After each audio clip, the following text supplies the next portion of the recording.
روح کی لطافت اور کثافت کوئی تصوف کا پراسرار مسئلہ نہیں ہے، بلکہ یہ بالکل ایک سادہ سی حقیقت ہے جس کو ہر شخص معمولی غور و فکر سے سمجھ سکتا ہے۔ اس کا مطلب صرف یہ ہے کہ آپ کا جو حسیاتی اور تصوراتی وجود ہے وہ کسی اور کی محبت میں اٹکا ہوا ہے، یا اس نے اپنے آپ کو دوسری تمام چیزوں کی گرفت سے بالکل خالی کر دیا ہے تاکہ مالک حقیقی کی یاد آپ کی روح کو اپنا مسکن بنا سکے۔ گرمیوں میں اگر مسجد میں بجلی کا پنکھا چلایا جائے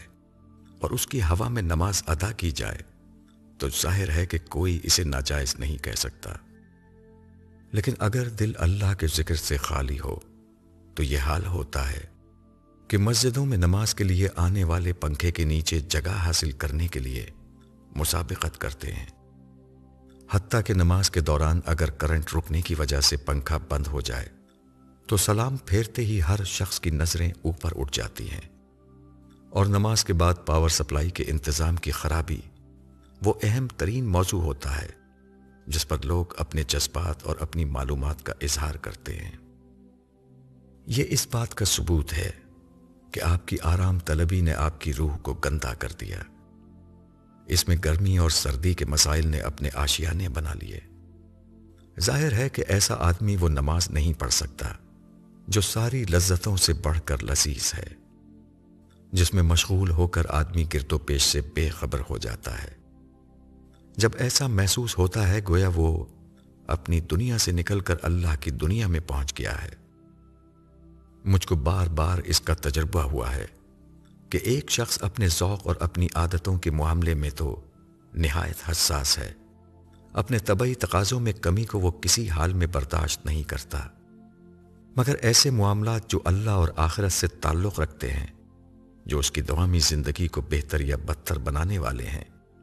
ان میں وہ اکثر نہایت سنگین حقیقتوں کو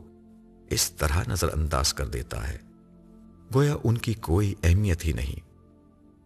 اس کے سامنے آپ قرآن و حدیث کے صریح ارشادات پیش کیجئے، مگر وہ ایسے سرسری جوابات دے کر بات کو ٹال دے گا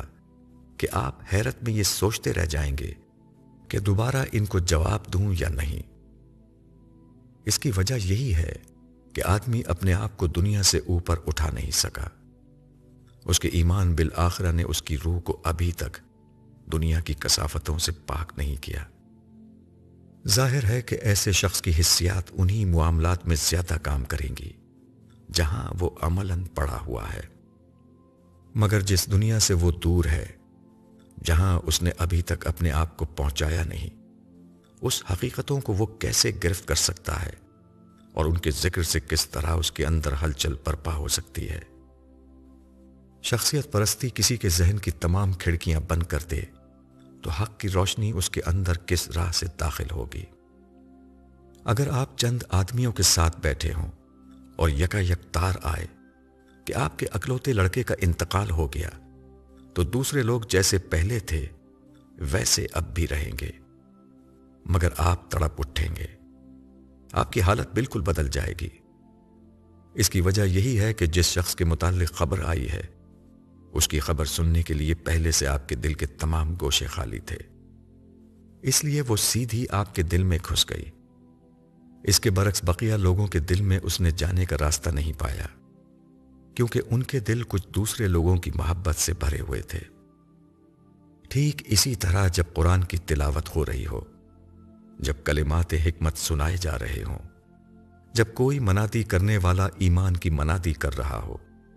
تو اس کی آواز انہی لوگوں کے دل سے ٹکرائے گی جنہوں نے اپنا سینہ اس کے لیے کھلا رکھا ہو،